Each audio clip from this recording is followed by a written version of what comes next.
tendes a vida eterna. Espírito Santo, eu te amo.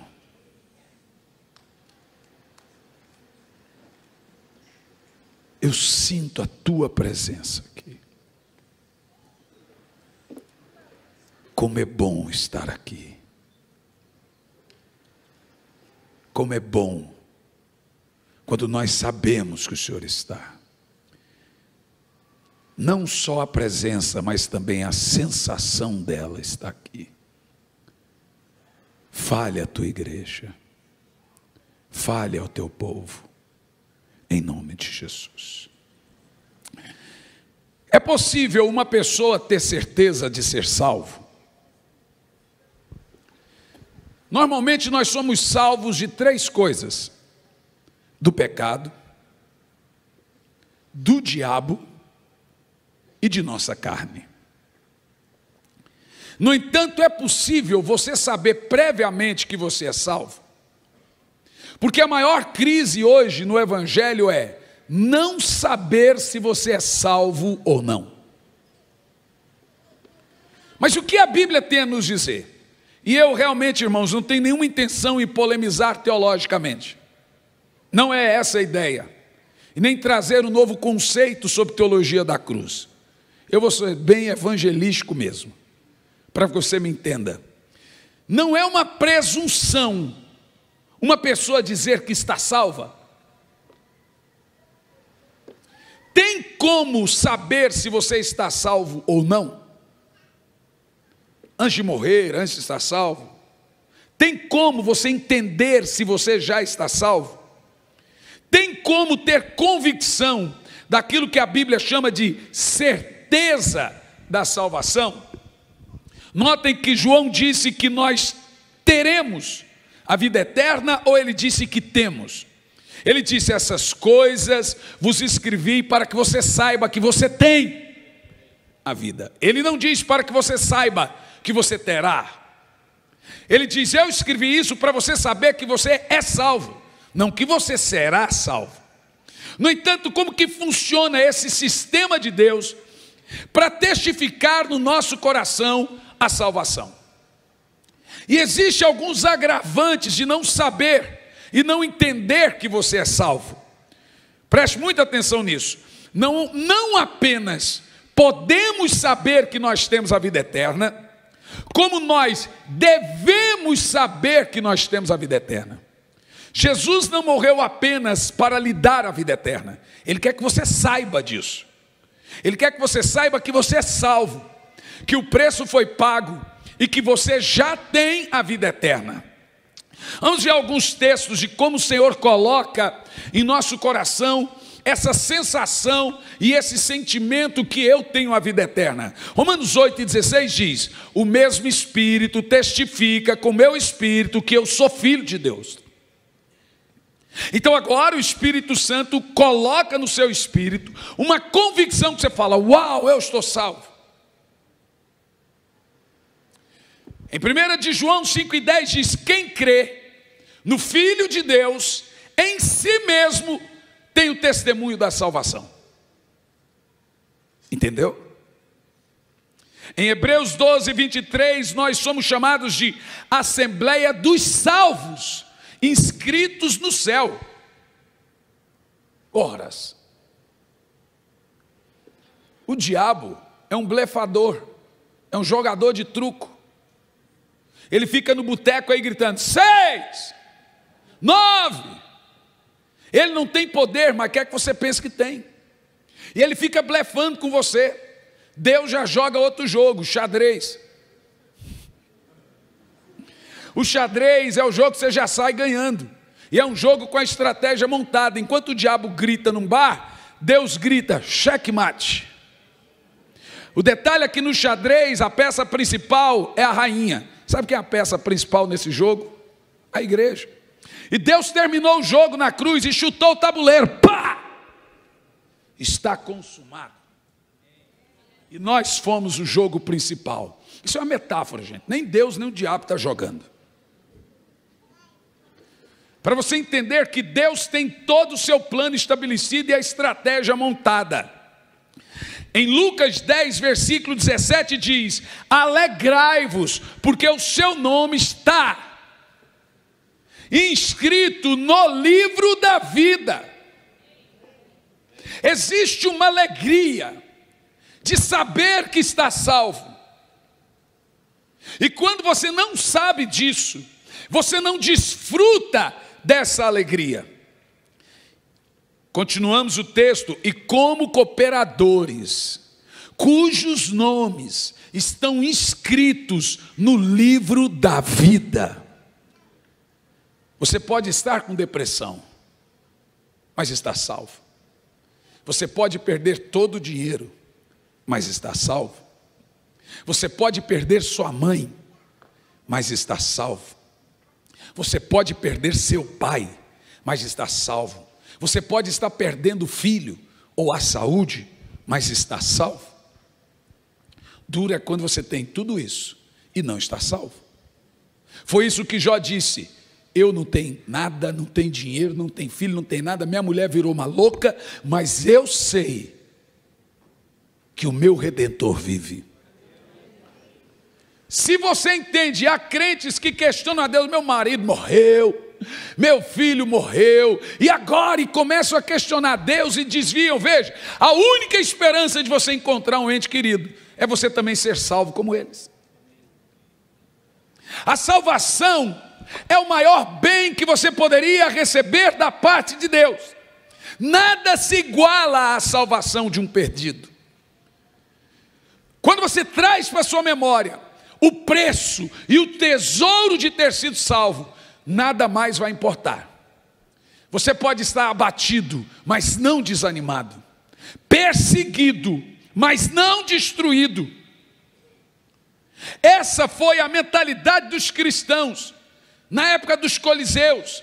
Eles sabiam que poderia morrer em alguns minutos, mas Paulo, perto de perder a sua cabeça, em cima de um cepo, 5 minutos antes ele disse: alegrai-vos sempre no Senhor. Outra vez digo, alegrai-vos.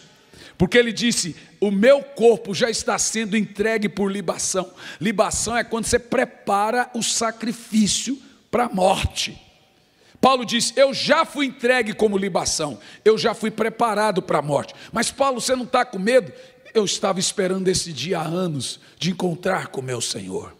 João, na ilha de Pátimo, a angústia dele não é porque ele estava vivo não, e sozinho não. A angústia dele é porque todos os apóstolos tinham morrido, e ele estava vivo. Todos estavam com o Senhor, e ele ainda não estava. A tristeza de João é que ele estava vivo. Como que o Senhor levou todo mundo e eu ainda? Então ele sofria e chorava muito, porque ele queria ver o Senhor. E João chora para ver o Senhor, ele ora para ver o Senhor. Quando ele vê o Senhor, diz a Bíblia que ele foi ver quem falava com ele. Sabe quem que Jesus mostra para ele? A igreja.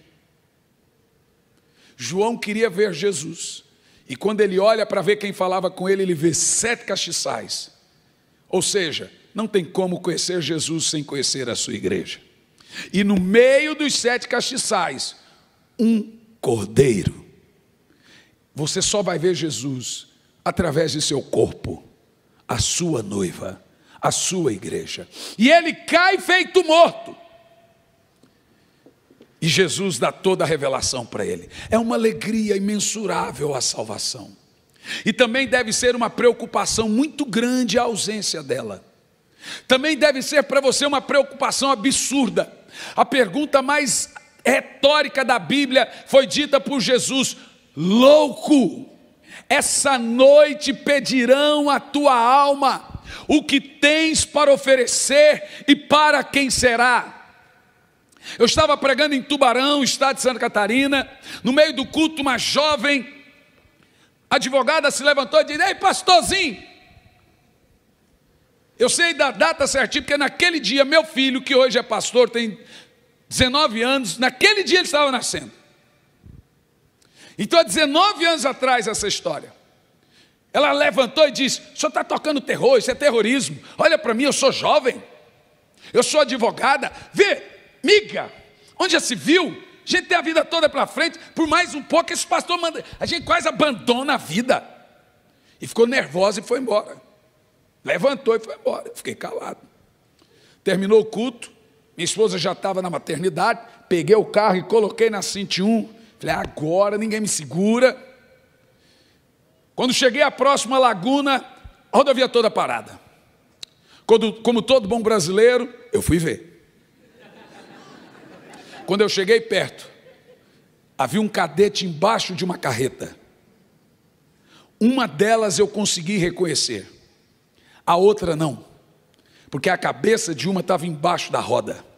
Eu voltei para dentro do carro, eu dava murro no volante, eu dizia, não é possível, não tem 40 minutos, elas estavam dentro da igreja. Você está salvo? Qual é a ideia que você tem de salvação e de vida após a morte? Ela é real, ela só não é reencarnável. Ela existe, mas a morte não muda ninguém. Do jeito que você morrer, você vai. Se você morrer sem Cristo, você vai sem Cristo. A Bíblia diz que aqueles que vivem com Cristo, morrem com Cristo.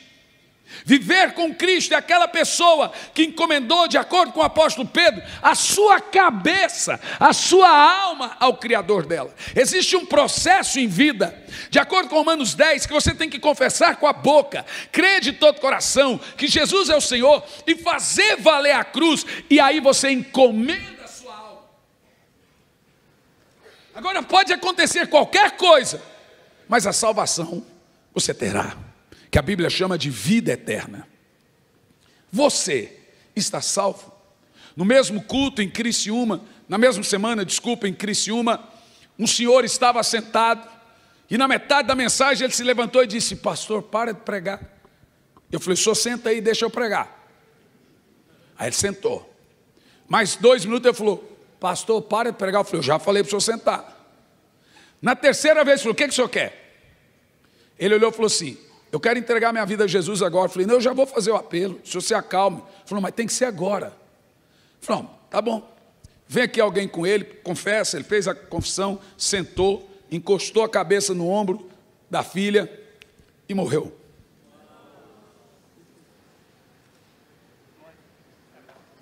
Jó disse, lembra, Senhor, que a minha vida é um sopro, e assim como a nuvem vem e vai, aquele que desce à sepultura jamais tornará vida. Eu posso estar pregando para alguém que vai morrer essa semana, e não adianta falar Ave Maria, Nossa Senhora, misericórdia, está amarrado, o sangue de Jesus tem poder. Essa é uma realidade. A pergunta que você deve fazer é, eu estou salvo?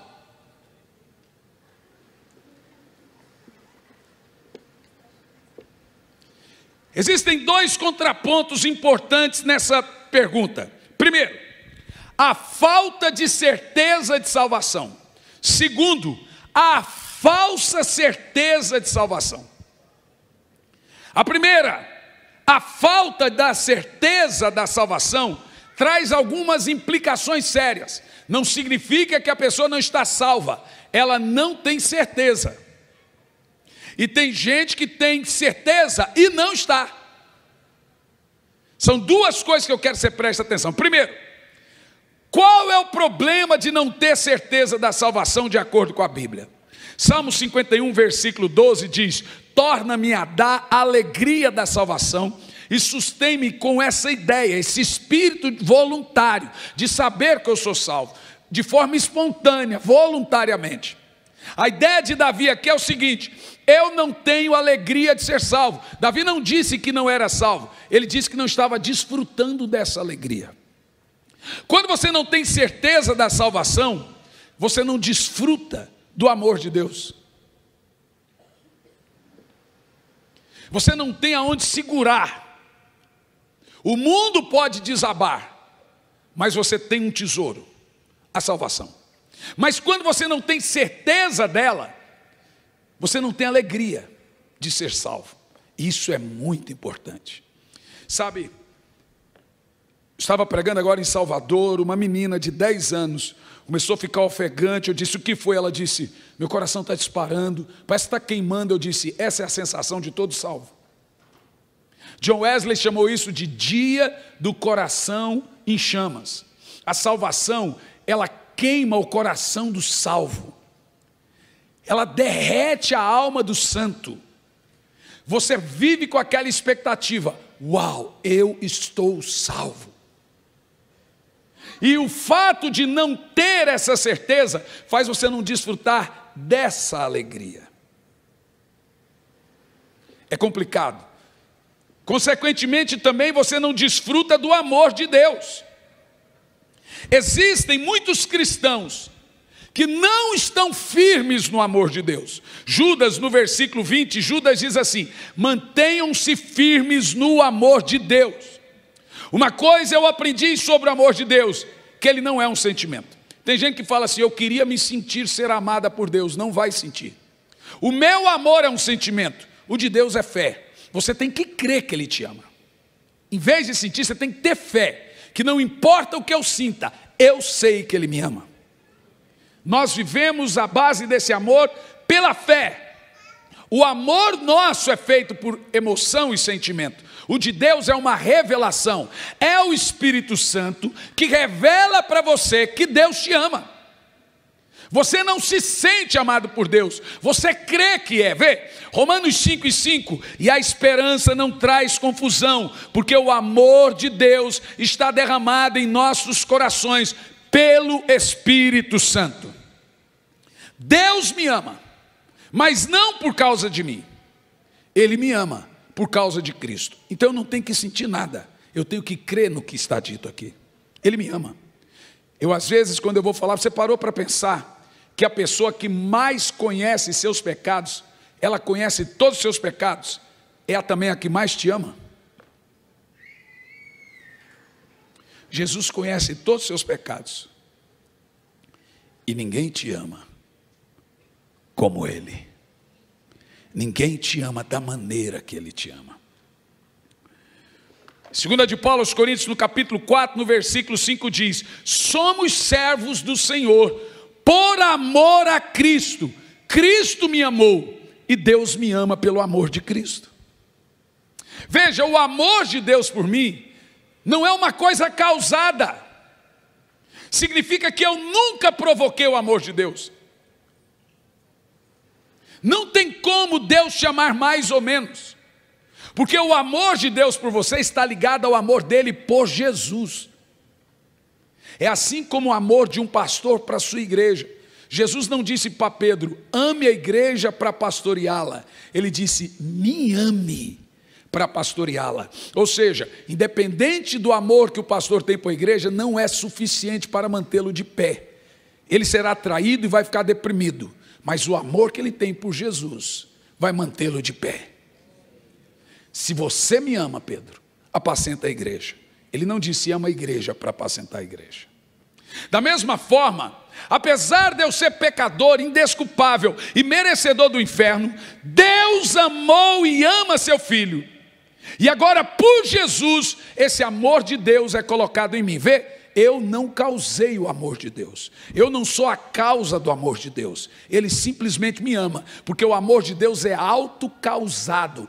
Ele me ama porque Ele é amor. Nós somos servos do Senhor por amor de Deus. Você pode estar correto, você pode ser santo, e ainda assim não conhecer o amor de Deus. Você pode estar 30 anos na igreja e ainda assim não conhecer o amor de Deus. Eu conheço crentes maravilhosos que não desfrutam do amor de Deus, da alegria de ser salvo, porque pensam que sempre estão devendo alguma coisa para Deus. Se tiver, nunca vai pagar. Com isso, você sempre pensará que Deus está insatisfeito com você. Quando você não desfruta da alegria de ser salvo e da alegria do amor de Deus, você sempre vai pensar que Deus quer te matar a qualquer hora, está insatisfeito e etc. Mas quando o amor de Deus é derramado em seu coração, tudo muda. Vou fazer a pergunta que Judas fez, o irmão de Jesus: você está seguro do amor de Deus? O amor de Deus é o seguinte: é uma haste que você segura quando o vendaval passa. É o cinto de segurança na hora da turbulência. Esse é o amor de Deus. Se você não estiver seguro no amor de Deus, não haverá paz, alegria, vitória contra o pecado e tentações. Não entenderá a sua relação com Cristo, com a redenção dos seus pecados, nem entenderá quem você é em Jesus. Se você não entender que Cristo é a provisão desse amor e que Jesus é a essência desse amor, você não terá plena alegria da salvação. Sem a revelação do amor de Deus, você pisará na graça de Deus, transformará a graça em lascívia e chamará isso de salvação. A pessoa se desvia justamente porque ela não está firme no amor de Deus. Não espere se sentir amado. Creia, o amor de Deus é uma revelação. Paulo diz em 2 de Paulo aos Coríntios 5:14, porque o amor de Deus nos constrange. A segunda e última questão da noite é a falsa certeza da salvação. Isso é um perigo. A falsa segurança da salvação é muito perigosa. Jesus diz em Mateus 7, nem todo que me diz Senhor, Senhor, entrará no reino de Deus, mas aquele que faz a vontade do Pai. Parafraseando Jesus, ele diz, nem todo aquele que pensa que está salvo, está salvo. Mas como conjugar essa história grave com a ideia de saber que está salvo? O testemunho do Espírito. É o Espírito que testifica com o meu Espírito que eu sou salvo. Vê? Mais do que isso. Em primeiro lugar, sem crer. Olha, tem alguns testes para você saber que você é salvo. E João escreve a sua primeira carta, ela inteira. Ele começa a carta dizendo, tudo isso aqui eu escrevi para você saber que você tem a vida eterna. João não está querendo dizer que se você pratica aquelas coisas, você será salvo. Ele está dizendo que se você pratica é porque você é salvo. É igual obras. Veja, essa igreja está fazendo um trabalho excelente que está chamando a atenção de kardecista. Isso é importante. Porque o cristianismo verdadeiro é a teologia cristã com a prática kardecista. Acho que você entendeu o que eu disse. Se o cristão fizer obras como alguns católicos e espíritas, com o cristianismo prático, teológico que temos, sim. É isso que eu estou te dizendo. Agora veja, mas você não faz obras para ser salvo. Esse é o problema dos kardecistas. Eles querem provar que são merecedores e querem comprar a salvação. Não tem como, porque ela já foi comprada por uma pessoa. E agora eu tenho que crer nessa pessoa para receber essa salvação. Vou te explicar. Efésios capítulo 2, versículo 8. Deixa muito claro. Porque pela graça sois salvos. Você não é salvo porque você crê em Jesus. Você é salvo porque Jesus te salvou. Crer em Jesus é instrumento. A graça é mérito. Vou te explicar. A fé não é causa meritória da salvação. A fé é causa instrumental da salvação.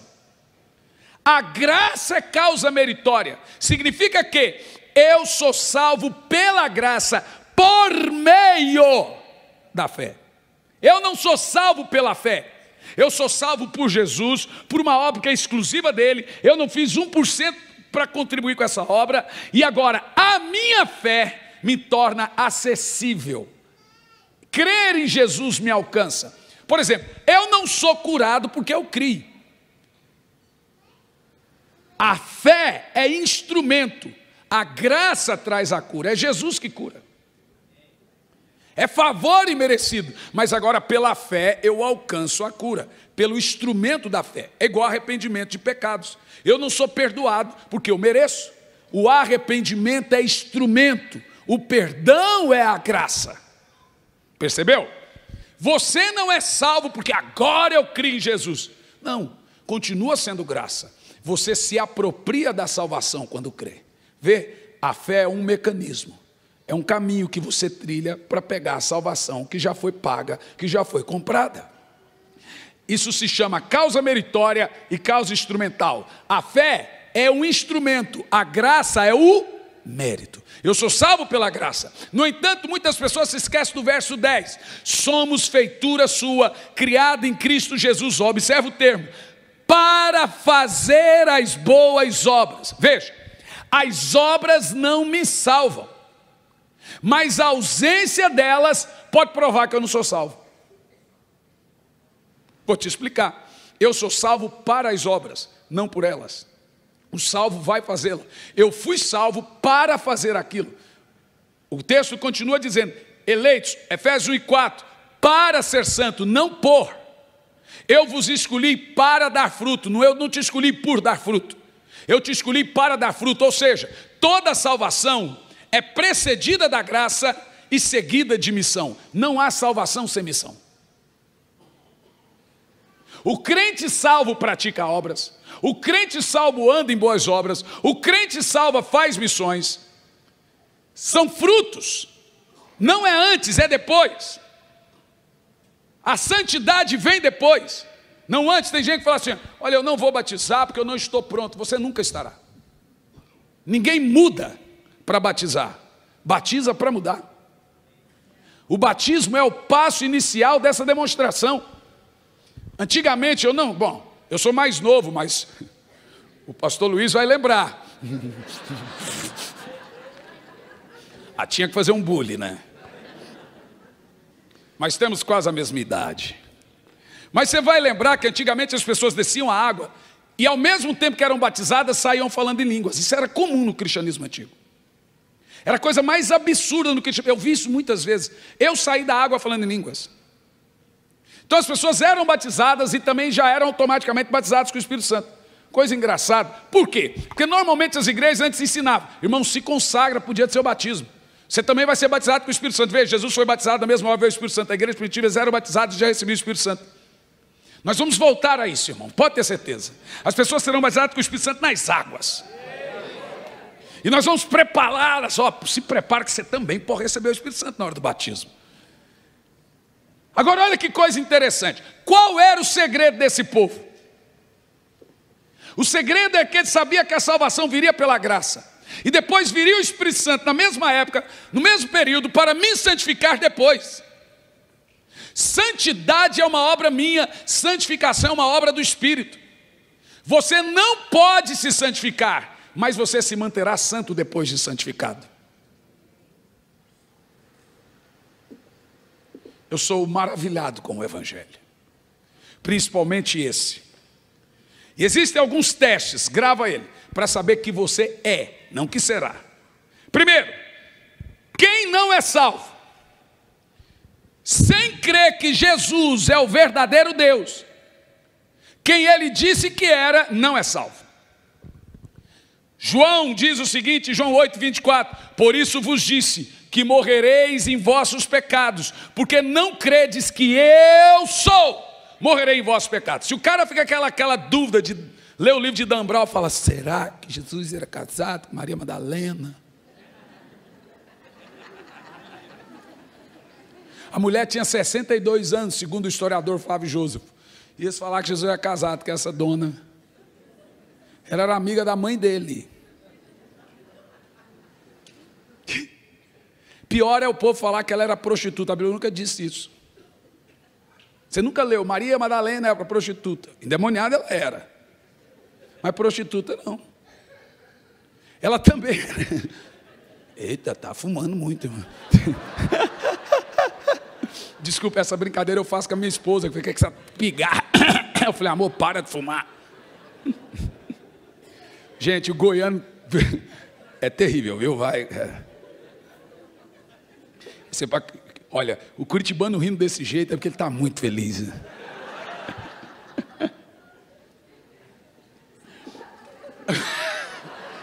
Tem uns portugueses aí também. Então, olha, preste muita atenção. Não tem como uma pessoa salva não caminhar em boas obras.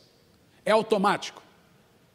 No entanto, a primeira demonstração de uma pessoa salva é, ela não duvida que Jesus é Deus.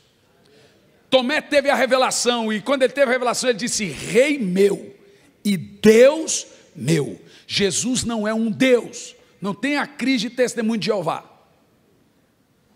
Jesus é o Deus, nele está, Colossenses 2:9, nele, no corpo dele habita toda a plenitude da divindade. Colossenses 1:15, ele é a imagem visível do Deus invisível. João 1:18, Deus nunca foi visto por alguém, o Filho unigênito o mostrou. João 10:30, eu e o Pai somos um. João capítulo 7, a partir do versículo 14, quem vê a mim vê o Pai. Filipe, credes que eu estou no Pai e que o Pai está em mim? Credes pelo menos por causa das obras que eu vos digo.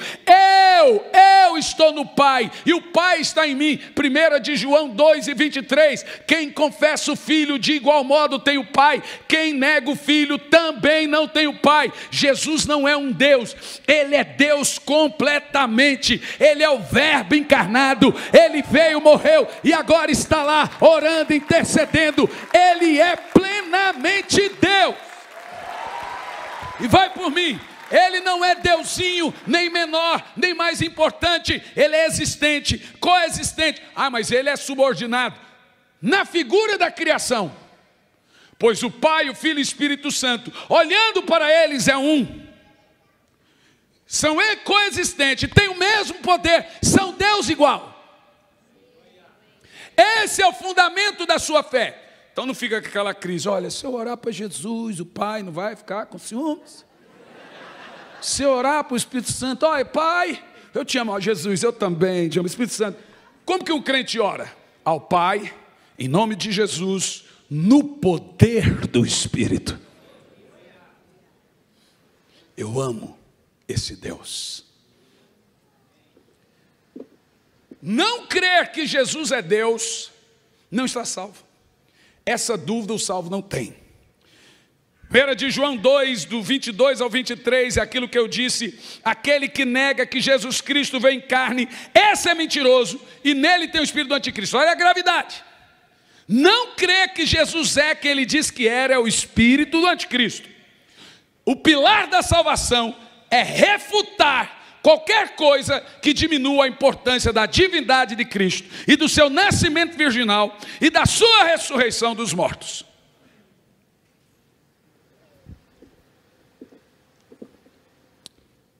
Ninguém pode ser salvo, a não ser por Jesus Cristo. E quem não prega isso, ou prega contra isso, ele não é salvo. E pior, está de posse do espírito do anticristo.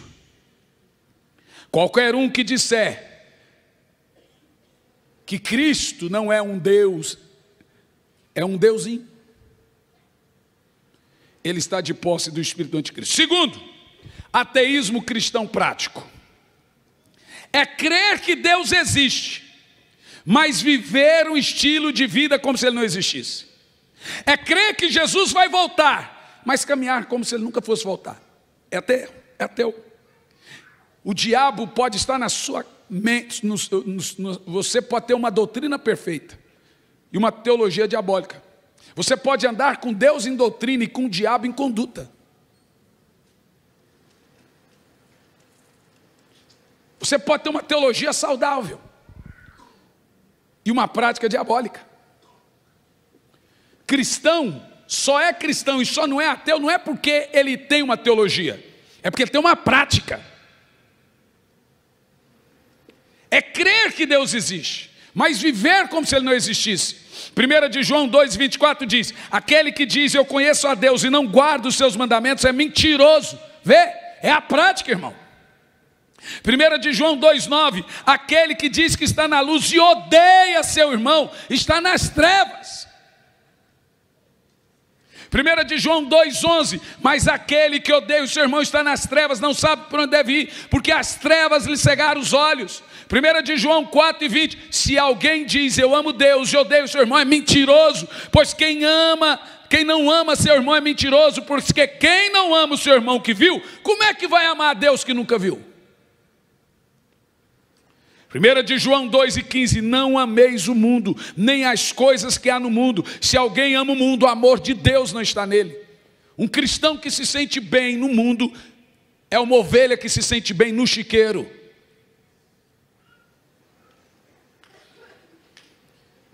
Como ter certeza que eu estou salvo, pastor? O senhor falou agora quem não é salvo. Está claro. 3 provas. Você vai querer saber. Não é que você será, é que você é. Primeira, a prova doutrinária. Segunda, a prova moral. Terceira, a prova social. Grave bem isso. A prova doutrinária. Crê que Jesus é o verdadeiro Deus. Nele está o Pai. O verdadeiro Deus e a vida eterna está nele. É impossível ser um cristão salvo se a sua fé não está enraizada nessa verdade. 1 João 4,1. Todo aquele que confessa que Jesus Cristo veio em carne, essa pessoa é de Deus. Deixa eu explicar. Para ser salvo, você tem que ter um entendimento. Se você é salvo, você terá esse entendimento. O Jesus histórico é o Cristo da profecia. Porque o Jesus histórico até ateus gostam. Só que eles não têm a revelação do Cristo. Aquele Cristo, que é o Messias, o Deus, esse Cristo que se fez carne. Você tem que crer que o Jesus histórico é Cristo. Então não é crer que Jesus, é crer que Jesus é o Cristo. O Jesus histórico, filho de Maria, é o Cristo da profecia. É o enviado, é o Messias, é Deus. Ter a revelação de Cristo é conhecer o Jesus Deus. Ter a revelação de Jesus é conhecer o Jesus homem. O Jesus homem até ateu conhece e admiram. Agora você conhece o Cristo? Plenamente. Essa é a maior revelação de todas. É a primeira, dela vem todas as outras. É o texto que diz: quem crê e confessa que Jesus Cristo, que Jesus é o Cristo, e que ele veio em carne, essa pessoa é de Deus. Se você falar, Jesus é o Cristo, Jesus é Deus, e eu creio em Jesus, você é de Deus. Mas não é falar, tem que ter o entendimento. Jesus é o nome, Cristo é o título. Negar que Jesus da história é o mesmo Cristo da profecia é negar todo o evangelho. Jesus não pode ser um profeta se não for Deus.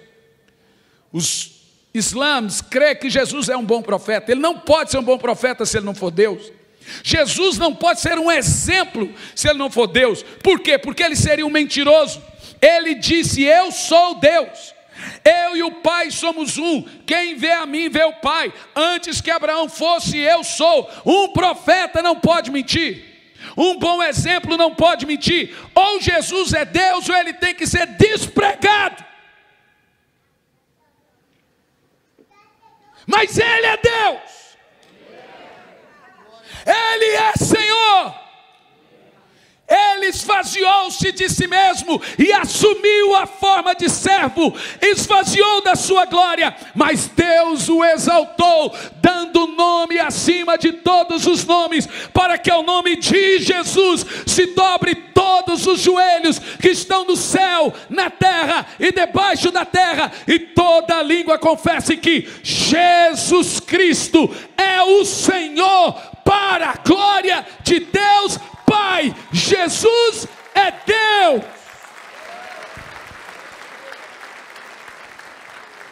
Primeira de João 4,15. Qualquer que confessar que Jesus é o Filho de Deus, Deus está nele e ele está em Deus. Uau!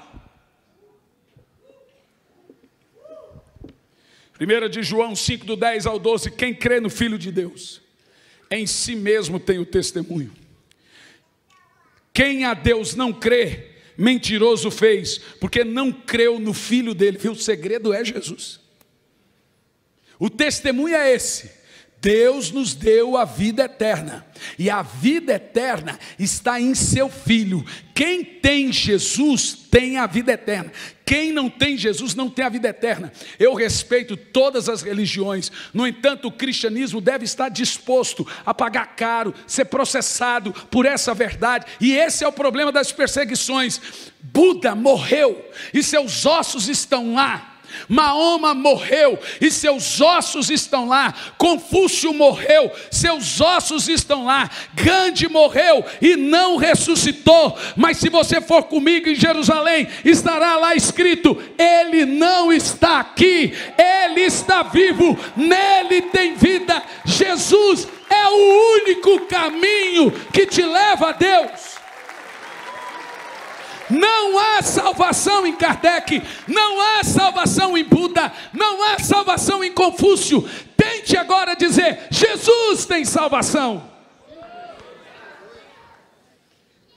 Bom, o senhor está dizendo isso, as outras religiões dizem outra coisa.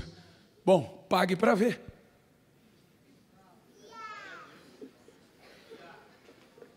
Pois eu lhe garanto, você já foi num culto ritualístico de qualquer seita? Os olhos das pessoas são fundos. Mas aqui nós temos um negócio que a gente chama experiência. Aquela experiência do fogo queimar o coração. Jesus entra na hora. Você sabe? Dizem que as mulheres sabem o exato dia que ficou grávida do primeiro filho. Eu nunca fui mulher, então não sei, gente. Mas a minha esposa diz: Gianluca foi concebido em Londrina. Eu falei: como é que você sabe? Ontem a pastora lá na Bahia disse assim: essa aqui foi concebida em tal lugar. Eu falei: ai, Diego, é essa, meu Deus? Que conversa é essa? Como é que você sabe? Porque diz que o primeiro filho, a mulher sente quando o óvulo entra o óvulo entra no... Você vê como é que eu sou mulher? O óvulo não entra em lugar nenhum, gente. Esse ovo aí não entra em lugar nenhum. Eu estou dizendo o seguinte: quando o embrião entra no óvulo,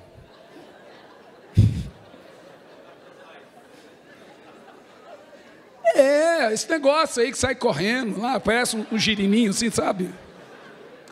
Aí atacou o goiano aqui agora, vocês entenderam. Mas diz que a mulher sabe. Pois eu vou te dizer, assim como a mulher sabe o dia da concepção, toda pessoa sabe quando Jesus entra dentro dela. John Wesley chamou isso de dia do coração aquecido. O coração queima. Esse é o dia. Diz que a mulher, quando entra, ela fala assim: tô grávida. Uai, como é que você sabe? Bom, é umas coisas dessas. Tem mulher que é meio bruxa, assim. Eu estou brincando, é brincadeira. Por último, a prova moral. Nós temos a doutrinária, moral. Se dissermos que temos comunhão com Deus e andarmos em trevas, mentimos e não praticamos a verdade. Mas se andarmos na luz, como Ele na luz está, temos comunhão uns com os outros. O cristão é moralmente falando correto. O salvo não é imoral. Uma grande evidência que você é uma pessoa salva é que você vive em comunhão com Deus e com o próximo.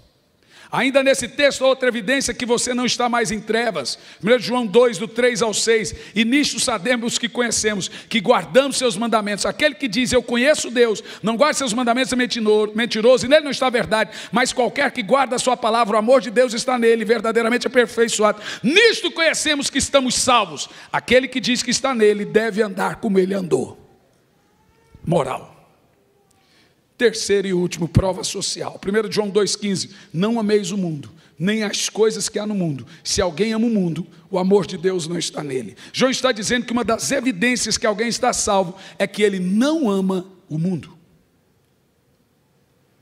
O que me assusta em nossos dias é os cristãos de boa, gostar demais do mundo.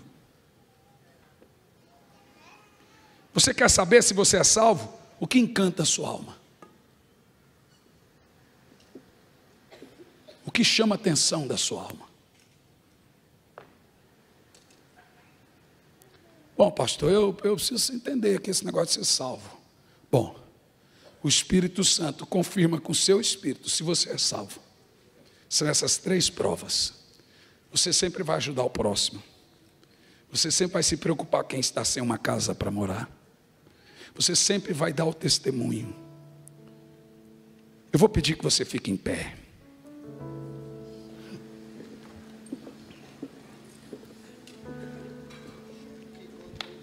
Você provoca. Se você não sabe brincar, não desce para o play. Você começa depois...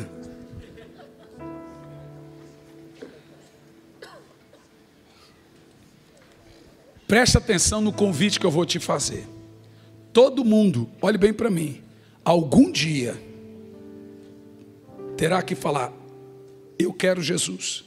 A Bíblia diz que tem que confessar com a boca e crer de todo o coração para então ser salvo. Se o seu filho vai crescendo na igreja e não fez isso, um dia ele vai ter que fazer. Que Deus não tem neto. Filho de pastor não é neto de Deus, filho de crente não é neto de Deus, filho de diácono não é neto de Deus. Um dia seu filho vai ter que vir confessar, mesmo crescendo na igreja. Não foi crescendo, acostumou. Não. Pastor, o que eu tenho que fazer para ser salvo? A pergunta começou errada. Nada. Você tem que crer para ser salvo. O que vem depois, aí é obra do Espírito. Agora, você só tem que dizer: Jesus, esse evangelho aí eu quero. Eu creio que Jesus é Deus, e que Ele é o caminho para Deus, e eu quero esse Jesus que salva e transforma, esse Jesus maravilhoso. Eu preciso dar um sentido na minha vida está sem sentido. Pois eu te digo, o cristianismo dá sentido na vida das pessoas, gente. Amanhã, segunda-feira, cheio de problema para resolver, mas estou salvo. Os outros só têm problema para resolver. O sentimento de saber assim: o Espírito Santo me salvou através de Jesus, é maravilhoso. Então existe um convite que todo evangelista faz. Quem aqui quer ser salvo? Entregando a sua alma e sua vida a Jesus. Como faz isso? Eu entrego a minha vida a Jesus, eu encaminho minha vida a Jesus. Como é que faz? É falando com a boca: Jesus, eu te entrego a minha alma. Todo mundo que faz isso, a partir desse momento, na mesma hora, automaticamente, ele é reconhecidamente filho de Deus. Quem aqui quer entregar a sua alma a Jesus e ser salvo? Onde você está, vai levantar a mão que eu vou orar por você. O primeiro milagre será o seu. Vai levantando as mãos bem alto para eu orar. Bem alto, não abaixa a mão. Bem alto, eu quero ver você. Isso, fica com as mãos levantadas. Na galeria, aqui embaixo. Levanta as mãos. Não tenha vergonha de mudar de vida, gente. Você terá um sentido a partir de hoje. Você sonhou com um dia que a sua vida iria mudar. Eu posso te prometer algumas coisas nessa hora. Eu posso prometer, por exemplo, que sua vida vai mudar, porque essa promessa eu posso fazer. Eu posso prometer que seu casamento vai mudar. Eu posso prometer que vai mudar tudo quando você tomar essa decisão. Só promete? Prometo. Eu não posso prometer que você vai ficar rico, por exemplo, mas eu posso prometer que vai mudar tudo. Levanta as mãos bem alto que eu vou orar e vai mudar tudo. Casamento, família, tudo. Levanta as mãos bem alto, lá em cima, bem alto mesmo. Não abaixa a mão para eu orar. Todos que levantaram as mãos na galeria, aqui embaixo, fica com as mãos levantadas. Eu vou pedir que vai perto de alguém que está com a mão levantada, equipe, vai chegando perto, fica com a mão levantada que nós vamos orar com você. Não sei se temos para tantos, mas todos que levantaram as mãos, o primeiro milagre é o seu da noite. Vem aqui à frente para eu orar por você. Todos que levantaram as mãos, vem à frente agora para eu orar. Vamos lá, saia do lugar e venha. A galeria não é longe demais para o céu. Venham todos agora. Jesus te chama. Venha. Eu não mereço sua misericórdia, mas tu vieste de longe. Venha para Jesus. Se você convidou alguém, traga seu amigo a Jesus agora. Traga sua família agora. Fala: vamos lá, eu vou com você. Você parou para pensar? Isso aqui foi feito só para você. Só para você. Vem para Jesus agora. Deixou tudo que tinha para perdoar o mundo pecador. Vocês lembram que na manhã uma mulher foi revelada que ela viria à noite com uma doença grave? Posso falar o nome? Com câncer. e que Deus traria ela, pois ela veio, e que se ela viesse o Senhor a curaria. Venha com a sua família para Jesus, venham todos para Jesus. Venha, venha, venha. Jesus quer salvar, Ele ama salvar. Venha à cruz de Cristo, meu Salvador, meu resgatador.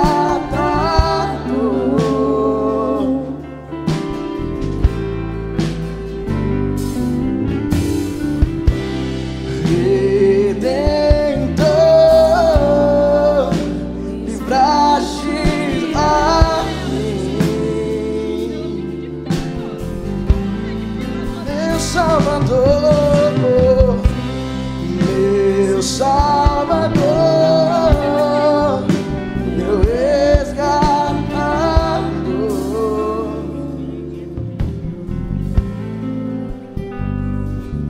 Redentor, Redentor, levante as mãos e cante. livrastes a mim, meu Salvador, meu Salvador, meu resgatador.